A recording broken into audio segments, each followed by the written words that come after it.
ये मृत्यु आठवां आश्चर्य है कि मनुष्य जो मृत्यु को प्राप्त होता है उसको शमशान घाट तक छोड़ने के समय तक उसमें वैराग्य रहता है। उसको छोड़कर जब घर पर आ जाता है 2 घंटे के बाद सामान्य हो जाता है। वो सोचता है वो मरा है ना, मैं थोड़ी मरूंगा, मैं तो ठीक ठाक हूँ, मैं तो अपना बनाओ खाओ। थोड़ी देर बाद 2-4 दिन में सब कुछ बराबर हो जाता है, सामान्य हो जाता है। फिर जो चला गया था, जो गया था, उसका क्या हुआ? जो गया था उसका क्या हुआ? वो 60-70-80 वर्ष तो यहीं रहा था ना, यहीं रहा था ना, दुनिया में रहा था। बोल सतगुरुदेव भगवान की जय। पूज्य श्री गुरु चरण कमलों में हम सबका कोटि कोटि प्रणाम। हमारे गुरु मिले ब्रह्म ज्ञानी, हमारे गुरु मिले ब्रह्म ज्ञानी, पाई अमर निशानी। हमारे गुरु मिले ब्रह्म ज्ञानी, हमारे गुरु मिले ब्रह्म ज्ञानी। काग पलट गुरु हंसा कीने, काग पलट गुरु हंसा कीने, दीन नाम निशाने, दीन नाम निशाने। हंसा पहुँचे सुख सागर पर, मुक्ति भरे जहाँ पाने। हमारे गुरु मिले ब्रह्म ज्ञानी, हमारे गुरु मिले ब्रह्म ज्ञानी, हमारे गुरु मिले ब्रह्म ज्ञानी।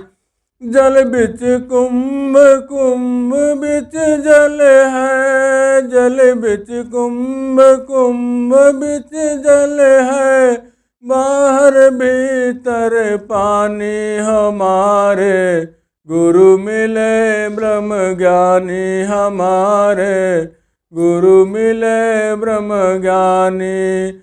विकस्यो कुंभ जल जल ही समाना, यह गत बिरल जानी। हमारे गुरु मिले ब्रह्म ज्ञानी, हमारे गुरु मिले ब्रह्म ज्ञानी। है अथाह अथाह संतन में, है अथाह अथाह संतन में, दरिया लहर समानी, दरिया लहर समानी। दीवन डाल जाल का करी है, जमनी में पिघल भय पानी। हमारे गुरु मिले ब्रह्म ज्ञानी, हमारे गुरु मिले ब्रह्म ज्ञानी। अंधों का ज्ञान उजल तक वाणी, सोहे अकस कहानी, सोहे अकस कहानी। कहे कबीर गूंगे की सेना, जिन जानी उन मानी। हमारे गुरु मिले ब्रह्म ज्ञानी, हमारे गुरु मिले ब्रह्म ज्ञानी, हमारे गुरु मिले ब्रह्म ज्ञानी। बोल सतगुरुदेव भगवान की जय। परमात्मने नमः, परमात्मने नमः, परमात्मने नमः। बोलो सतगुरुदेव भगवान की। और आपको पता है एक बीज अगर पृथ्वी में गया तो वो उगे बगैर, अंकुरित हुए बगैर नहीं रह सकता। होगा ना? कोई भी बीज डालो आप, अंकुरित हो जाएगा। तो वो जो एक बीज डाला था तो अनंत बीज होकर मिलता है, नहीं मिलता है? मिलता है ना। ऐसे जो हम अच्छे कर्म करते हैं तो उनका फल आता है, और जो बुरे कर्म करते हैं जो नहीं करने चाहिए उनका भी फल आता है। फिर रोना क्या? फिर तो अच्छा है, कोई बाहर से तो किसी ने नहीं दिया है, अपना ही करा है, अपना ही पाना। और जो मनुष्य है ना, मनुष्य का जैसा भाग्य है ये उसने खुद रचना की है अपने भाग्य की। जैसा मनुष्य का भाग्य है उसकी रचना मनुष्य ने स्वयं की है, खुद की है, क्योंकि अपने ब्रह्मांड का वो खुद मालिक है कि उसमें मेरे को क्या बोना है, क्या काटना है, क्या देना है, क्या लेना है। जो मैं करूँगा वही कुछ मेरे खाते में लिख दिया जाएगा, फिर वही आपको फलीभूत होगा अगले जीवन में। अगर आपने जीते जी अपने इस जीवन का हल कर लिया तो फिर बस यहीं समाप्त हो गया, और अगर हल नहीं हुआ तो अगले जीवन में फिर वही लौट कर आ जाएगा आपको, जो कुछ कर रहे हो आप। अभी जैसे आत्मज्ञान सुना जा रहा है तो ये बीजारोपण है। तो आत्मज्ञान हुए बगैर आपको नहीं रहेगा अगले जन्मों में, होगा। ये नहीं है कि अगले जन्मों में आपको आत्मज्ञान नहीं होगा, क्योंकि ये बीजारोपण हो रहा है। ये हो रहा है तो आप आत्मज्ञानी बनोगे ही। अभी आपको पता नहीं है आत्मज्ञान क्या होता है। जिसने आत्मा का दर्शन किया है, जो आत्मा हो गया है, वही उसको जान सकता है या वो उस रस का पान कर सकता है। तो बहुत मुश्किल है वहां तक जाना। देखो ये जो तत्व है, ये जो तत्व है, ये वाला ये तत्व है, इसका भी द्वार बंद है। और कैसे बंद है आप देखो, इतनी साधना करने के बाद जब मनुष्य साक्षी हो जाता है तब उसको तीसरे नेत्र का जो अनुभव होता है, तब वो कुछ समझने लगता है, थोड़ी समझ आने लगती है उसको। और सबसे बड़ी बात ये है कि ये जो साक्षी का पर्दा है, साक्षी का पर्दा, इस पर्दे पर जो फिल्म चल रही है वो है हमारे विचार, भावनाएं, कल्पनाएं। हमारे अंदर जो कुछ भी है वो इस पर घटित होकर बाहर घटित हो रहा है। और ये जो चश्मा है, चश्मा, ये हमारा एक चश्मा है। जैसे आप वैसा दूसरा चश्मा लगाते हो ना, सेम यही है, बिल्कुल डिट्टो कॉपी। तो ये जो चश्मा है, इस चश्मे को इधर से इसके साथ कनेक्ट किया हुआ है माया ने, योग माया ने इसको कनेक्ट किया हुआ है। आपकी सबकी आंखों पर चश्मा लगा हुआ है, किसी का, संसार का चश्मा। अगर ये चश्मा ना हो, माया का चश्मा अगर ये ना हो, तो आप तो आत्मा में हो ना, बाहर कहाँ हो आप। और जब माँ जगदम्बा की कृपा से आपको उनकी कृपा मिलती है तो जिस चश्मे के स्क्रू अपने आप ढीले करती है वो स्वयं, उसको दिखाने के लिए, क्योंकि वो तो आत्मा है ना, परमात्मा। उसके बारे में आप नहीं जानते क्या चीज़ है वो। वहाँ है कोटि भान उजियारा,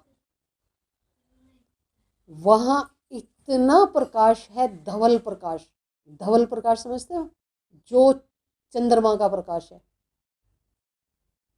धवल। और उसी से सब भरा है, और उसमें इतने ब्रह्मांड। आत्मा के बारे में आप नहीं जान सकते, तब जानोगे जब आप पूर्णता पर होगे तब। भगवान कृष्ण तो कहते हैं ना कि मैं आत्मा हूं, मेरा स्वरूप है आत्मा। अव्यक्त कहते हैं ना, अव्यक्त, अव्यक्त जिसे व्यक्त नहीं किया जा सकता, ऐसी चीज है आत्मा।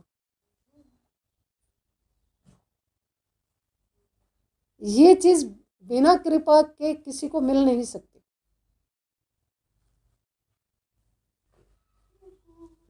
ये तो जब कृपा हो, भगवती का आशीर्वाद मिले तो कुछ कल्याण हो, और फिर आप प्रभु से भी मिल पाए।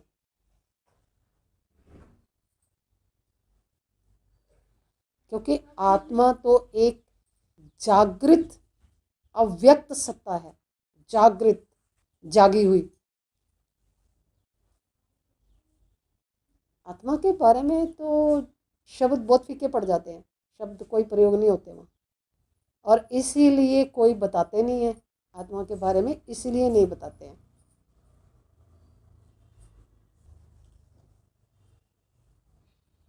और बिना माँ भगवती की कृपा के तो आप 100 कोस तक ये देख लेना कि आपको कुछ भी प्राप्त नहीं होता। आप भक्ति करते हो, लेकिन भक्ति का जो फल है, भक्ति करने का जो फल है ना, वो माँ जगदम्बा देगी, वो देगी फल उस चीज का। और उन्हीं की कृपा से भीतर में सतगुरु का मिलन, उनकी कृपा से सतगुरु का मिलन, और आप अपने गंतव्य स्थान तक पहुंचेंगे, ब्रह्म तक। नहीं तो बहुत मुश्किल कहानी है कि कैसे पहुंचेगा मनुष्य। यहाँ तो मनुष्य ये सोच रहा है कि पता नहीं क्या है, यही सब कुछ इसी को समझ रहा है। ये जो चश्मा लगाया गया ना, इस चश्मे से आप संसार को देख रहे हो, और जो चश्मे के भीतर है आगे, उसको देखने के लिए तो आपको कृपा चाहिए। अब इस चश्मे से तो आप दुनिया को ही देखोगे। ये आंखें कहाँ खुल रही हैं? इधर ही खुल रही है ना, ये आंख इधर खुल रही है, तो इसी को देखा जाएगा। और ये देखो कैसी नगरी बसाई हुई है कि ये आदमी इसी को ही सत्य समझ रहा है। और मनुष्य के सामने ही शरीर छोड़ छोड़ कर मनुष्य चले जाते हैं, फिर भी समझ में नहीं आती है कि सत्य क्या है। फिर जब ऐसे हो रहा है हमारे सामने तो है, एक मनुष्य होता है, 5 मिनट के बाद उसका पता नहीं होता कि वो कहाँ है, कहाँ गया फिर वो मनुष्य। तो हम उन चीज़ों को नहीं समझ पाते, ना हमारे पास वो बुद्धि है। कोई चला गया, थोड़ी देर बाद हम सामान्य हो जाते हैं, जैसे वो गया, कल को हमारा नंबर तो पड़ेगा नहीं, हमने तो अमर फल खा रखा है, हमारा नंबर तो पड़ेगा ही नहीं। उसका जिसने मरना था वो मर गया, चला गया, खत्म कहानी, हमारा भी नंबर पड़ेगा।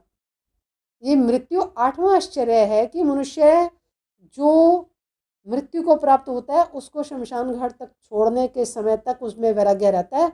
उसको छोड़कर जब घर पर आ जाता है, 2 घंटे के बाद सामान्य हो जाता है। वो सोचता है वो मरा है ना, मैं थोड़ी मरूंगा, मैं तो ठीक ठाक हूँ, मैं तो अपना बनाओ खाओ। थोड़ी देर बाद 2-4 दिन में सब कुछ बराबर हो जाता है, सामान्य हो जाता है। फिर जो चला गया था, जो गया था, उसका क्या हुआ? जो गया था उसका क्या हुआ? वो 60-70-80 वर्ष तो यहीं रहा था ना, यहीं रहा था ना, दुनिया में रहा था। फिर अब कोई उसे जानता नहीं है, थोड़े दिन के बाद उसका कोई नाम ही नहीं लेता कि वो था या नहीं था। सब कुछ एडजस्टमेंट बढ़िया हो जाता है एकदम, जो उसकी कमी थी वो पूरी हो जाती है। लेकिन फिर वो जो था,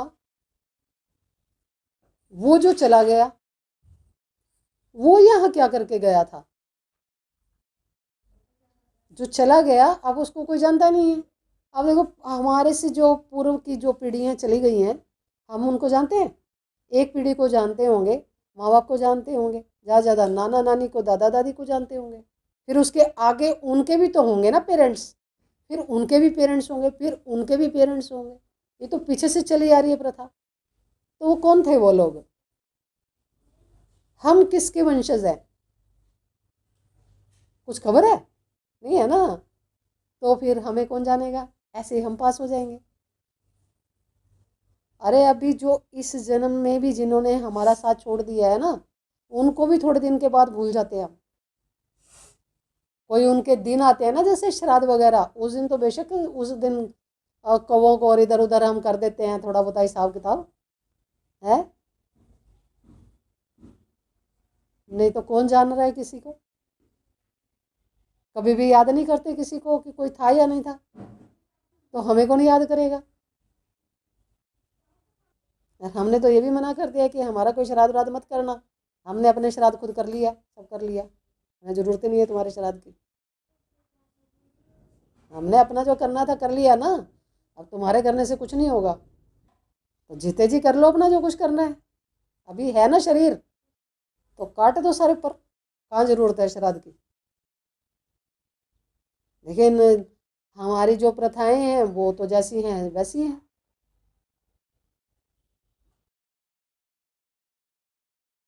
कोई जानेगा जानन हारा,